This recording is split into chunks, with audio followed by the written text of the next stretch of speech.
9 de março de 2006 e de acordo com o que se aplica ao regimento da Câmara no que diz respeito às sessões em plenário, que na ausência de itens próprios das comissões, funcionamentos das comissões, demos o prazo regimental de 30 minutos, presentes na reunião o deputado Leonardo Prudente, vice-presidente desta comissão, e eu, deputada Érica Cucai, presidenta dessa comissão, chegando, portanto, o deputado Brunelli em cima da hora.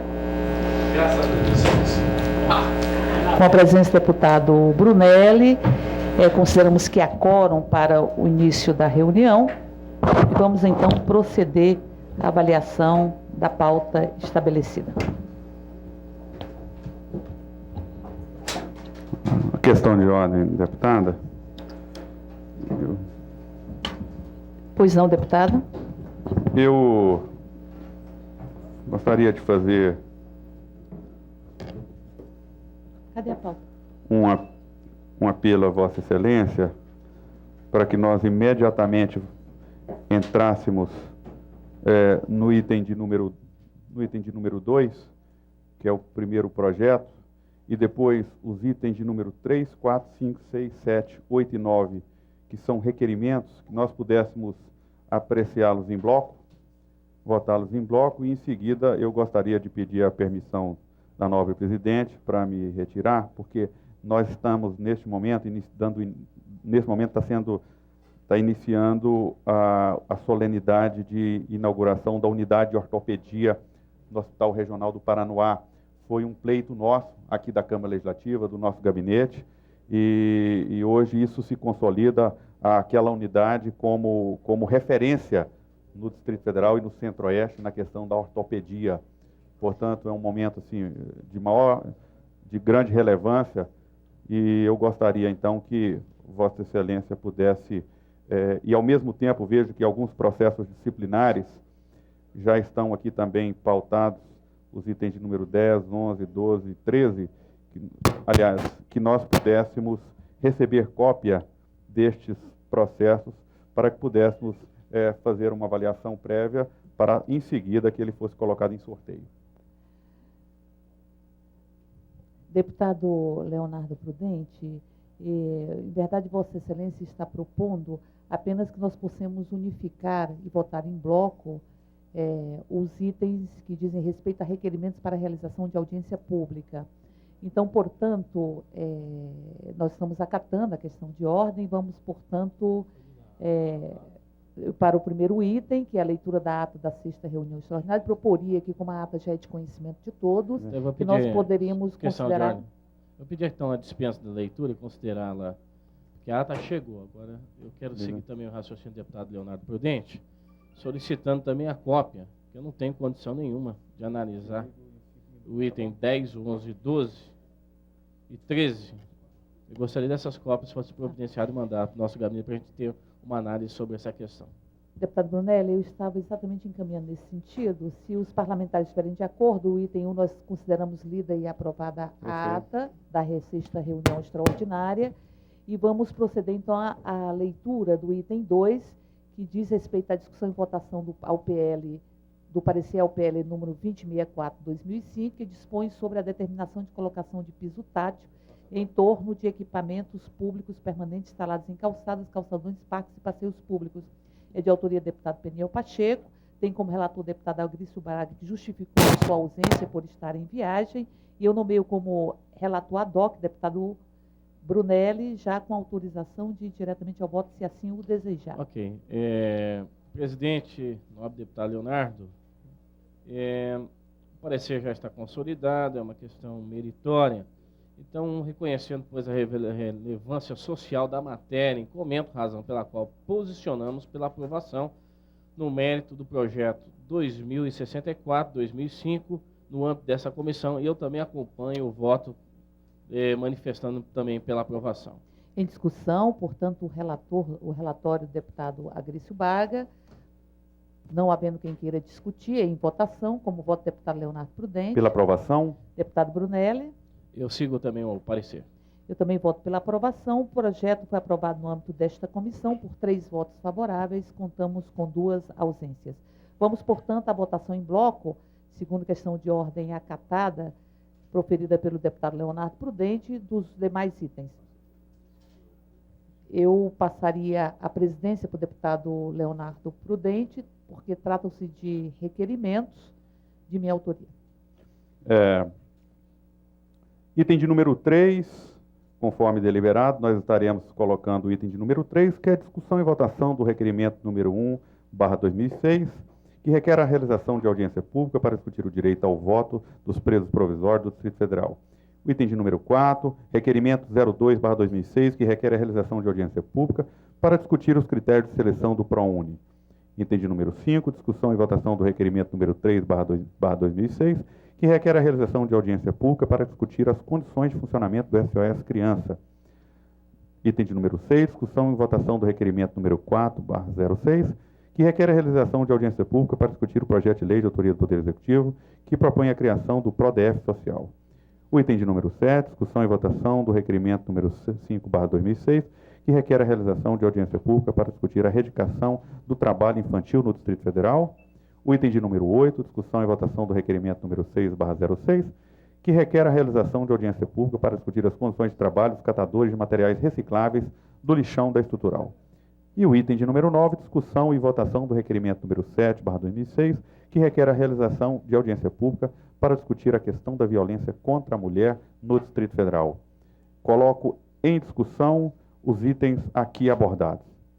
Não havendo quem queira discutir, em votação, deputado Brunelli. Eu sou pela aprovação. Deputada Érica. Pela aprovação.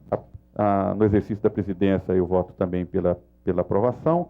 Está, portanto, aprovado por 3 votos favoráveis e 2 ausências os requerimentos de número 1, 2, 3, 4, 5, 6 e 7/06, todos de autoria da nobre deputada Érica Cocai.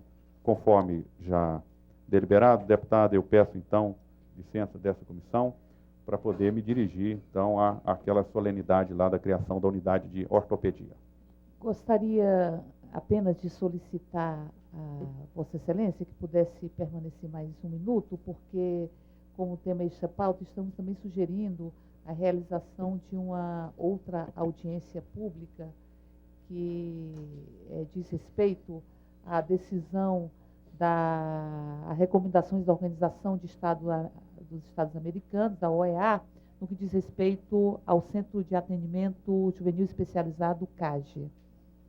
E eu sugeriria, então, que Vossa Senhoria pudesse colocar em votação extra pauta este requerimento. Eu acato a questão de ordem da deputada Érica Cocai, e ainda no exercício da presidência, eu coloco o requerimento da nobre deputada, que requer a realização de audiência pública no âmbito desta comissão, para discutir as recomendações da Organização dos Estados Americanos em relação ao Centro de Atendimento Juvenil Especializado, CAGE. Em discussão? Não havendo que queira discutir, em votação. Deputado Brunelli. Eu acompanho. Deputada Érica. A presidência também acompanha o voto dos demais pares. Está aprovado por 3 votos favoráveis e 2 ausências a realização da presente audiência pública. Devolvo a presidência à deputada Érica Cocai. Senhores parlamentares, acerca dos itens que dizem respeito a processos disciplinares, a questão do deputado Leonardo Prudente diz respeito ao conhecimento dos processos, que acho extremamente justo, porque até nenhum mesmo os conheço, na medida em que os recebi ainda no dia de ontem, mas eu só lembraria que, após qual o prazo que o deputado gostaria de ter, para que pudesse ter conhecimento desse processo, para que nós pudéssemos já estar efetivando o sorteio dos relatores desta comissão na próxima sessão da comissão. Perfeito. Eu acho que talvez aí são 4 processos, né? Seríamos pelo menos 2 semanas para poder analisar esses 4 processos, deputado. E aí, então, no prazo de 15 dias, nós estaremos convocando novamente essa comissão para avaliar esses processos, já na perspectiva de designar relator, que, como se trata de representação com os parlamentares, não será feito pela presidência, como de praxe de outras matérias, mas será efetivado por sorteio. E apenas gostaria, então, portanto, está catada a vista que foi pedida do processo, acho que é um direito de cada parlamentar que vai decidir sobre o mérito das proposições. Apenas com relação ao item 13, que diz respeito ao processo disciplinar número 56/2005, que é uma representação encaminhada pelo Fórum de Enfrentamento e Exploração Sexual de Crianças e Adolescentes contra o deputado Benício Tavares, eu gostaria de realçar aqui que os prazos da corregedoria estão esgotados. Esgotados. O processo, ele foi lido no dia 26/10/2005, ele foi recebido pela corregedoria no dia 27/10, o deputado foi notificado, deputado Benício Tavares, dia 31/10, no dia 3/11, ele solicitou complementação de documentos, o que nós achamos justos, até porque a reabertura desse processo se dará em função de uma fita e de um acatamento da denúncia pelo TJ. Obviamente, se o deputado não conhecia a fita, não teria elementos para se defender. Mas, enfim, a fita foi encaminhada e foi feita nova notificação ao deputado, com a cópia dos documentos, no dia 8/12. Então, portanto, o deputado deveria ter apresentado os seus esclarecimentos no dia 7/2. Eu digo isso porque há um requerimento da corregedora, estabelecendo que nós recebemos no dia de ontem, pedindo para tirar de pauta este item, argumentando que o prazo se extinguiria no dia 13, porque a corregedora, ao meu ver, comete um equívoco ao considerar que o fato de a corregedoria estar sem corregedor, que foi o que aconteceu. O prazo ele fica suspenso nesse período. O prazo não fica suspenso porque o prazo estava dado para a defesa do deputado. O prazo da defesa do deputado não se suspende pelo fato da corregedoria estar vaga. É o prazo de defesa. Se suspenderia o prazo de elaboração do parecer da corregedoria se estivesse já em fase de elaboração. Portanto, nós consideramos que o prazo está venceu no dia de ontem, dia 8, considerando ainda a vacância do prazo da corregedora. Nós estamos considerando a vacância do prazo da corregedora enquanto não havia a eleição. Estamos considerando. Então, senhor, só para terminar a minha questão, deputado Brunelli, nós estaremos, portanto, notificando a corregedora acerca dos entendimentos que tem esta comissão. Notificando a corregedora, porque... uma questão de ordem também, deputada. Darei a questão de ordem para os dois deputados, assim que terminar a minha explanação. Notificando porque o Código de Ética, ele diz que é passível de uma representação, inclusive, os prazos não cumpridos, os prazos regimentais não cumpridos, sem justificativa. Então, nós não vamos entrar com representação, coisa alguma, vamos apenas notificar a corregedora de que há um equívoco na contagem dos prazos estabelecidos e lembrá-la do que prevê o regimento interno desta casa. Questão de ordem, deputado Brunelli. Ok, vamos resgatar aqui um entendimento. A comissão de ética, composta pelos 5 parlamentares dessa casa, ela vai apreciar um requerimento para a abertura. Para a abertura. Nós nem abrimos ainda essa questão de se vai haver uma apuração ou não vai haver. Então, tem que ter um esclarecimento desse primeiro princípio, que foi enviado para a corregedoria abriu o prazo para ele fazer a defesa prévia, deve ter feito a manifestação dela pelo parecer, que eu não tenho conhecimento, se sim pelo não, e aí a comissão vai determinar que se vai ser aberta a apuração ou não, ou há um arquivamento em cima desses dados. Perguntaria à nova presidente se já foi pedida a degravação dessa fita, se já foi pedida à Polícia Civil ou algum perito que essa fita fosse degravada para até nós termos uma autenticidade disso, para que nós não pudéssemos cometer uma situação equivocada, já visto que é um fato de abertura que foi feito no Tribunal de Justiça, e se foi feito no Tribunal de Justiça do Distrito Federal, que deve estar no Conselho Especial, essa questão específica do deputado Benício Tavares, nós gostaríamos de solicitar a Vossa Excelência que pudesse providenciar a degravação dessas fitas. A minha questão de ordem, deputado, é que essa questão do prazo, o fato da casa estar sem... Aconteceram dois fatos em relação a isso. Houve uma questão de ordem do deputado, eu me lembro no plenário, do deputado Odilon Aires, como líder do PMDB, que uma vez que se tratava de reabertura, qual era o procedimento em termos de encaminhamento, se os ritos seguiriam da mesma forma ou se seria um rito diferenciado e, portanto, solicitava um pronunciamento da Procuradoria-Geral dessa casa em relação a isso. Eu me lembro dessa questão de ordem, não sei se isso foi acatado, se não foi, e que desdobramento isso aconteceu e se houve alguma manifestação por parte da Procuradoria-Geral dessa casa. E a segunda questão, a questão do período que a casa ficou sem corregedor, se os prazos, não só para a corregedora, mas para a defesa, se eles estariam ou não suspensos. Portanto, eu não quero omitir e emitir parecer em relação a essa questão, não quero, permita-me, não acompanhar Vossa Excelência nessa questão, antes de ouvir a Procuradoria da Casa em relação a isso, para que a gente não declare como comissão que a corregedoria está equivocada ou não.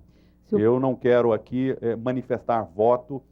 Qualquer decisão seria uma decisão da presidência e não da comissão, até porque, como membro da comissão, eu quero, em primeiro lugar, ouvir a Procuradoria da Casa em relação a esse procedimento, por ter um fato novo, que foi a questão da vacância do cargo durante um determinado período, e também sobre a questão de ordem formulada pela liderança do PMDB no que diz respeito ao deputado Benício Tavares.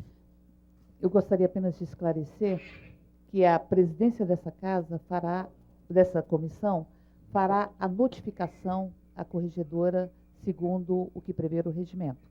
E se não acompanham os deputados, faremos assim mesmo por um dever de ofício. Lembrar ainda que a questão de ordem foi feita pelo deputado João de Deus, de que fosse remetida à Procuradoria desta casa a avaliação sobre a reabertura ou não do processo contra o deputado Benício Tavares. Ela foi aprovada pelo plenário da Câmara. Entretanto,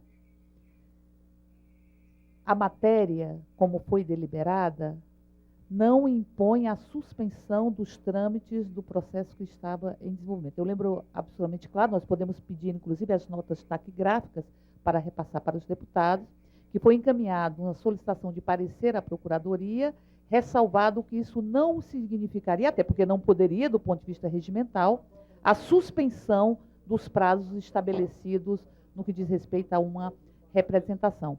E apenas dizer para Vossas Excelências que o Código de Ética, ele é bastante claro. Ele foi... Deputado Brunello, eu estou querendo responder uma questão formulada por Vossa Excelência. Se Vossa Excelência tem capacidade de falar, escutar duas pessoas ao mesmo tempo, é uma boa capacidade, mas gostaria de ter segurança de que Vossa Excelência está me escutando. Que é uma questão que está dirimindo. Então, eu peço licença, então, deputada, pelo avançar da hora. Tá? Muito obrigado aí.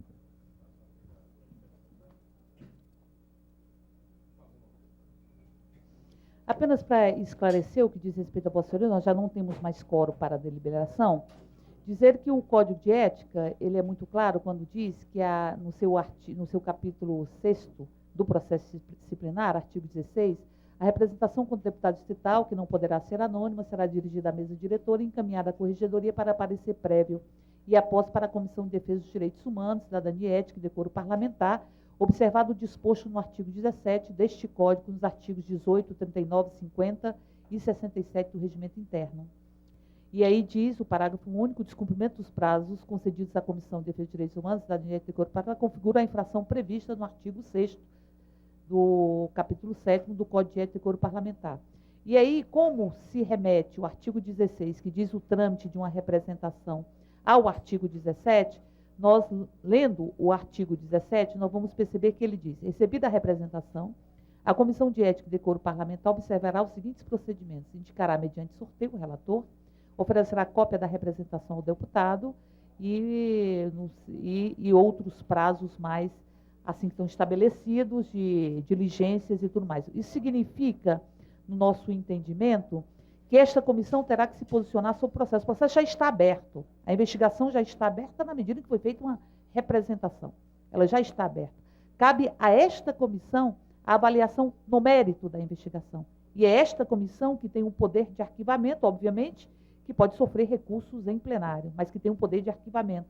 Então, nesse sentido, seguindo o que está dado no capítulo 6 do Código de Ética do processo disciplinar, cabe que os deputados tenham conhecimento, eu acho que isso é absolutamente justo, eu também gostaria de ler, os processos não são, são processos extensos, e que nós possamos, na próxima reunião, no prazo de 15 dias, estar sorteando o relator para se posicionar sobre o procedimento. A peça da corregedoria, a defesa, o parecer prévio, ela é uma peça que se soma ao processo e que ajuda na avaliação. Era isso, deputado. Então, agradeço a presença de Vossas Excelências e declaro por encerrada esta primeira reunião extraordinária, já convocando uma próxima para no prazo de 15 dias.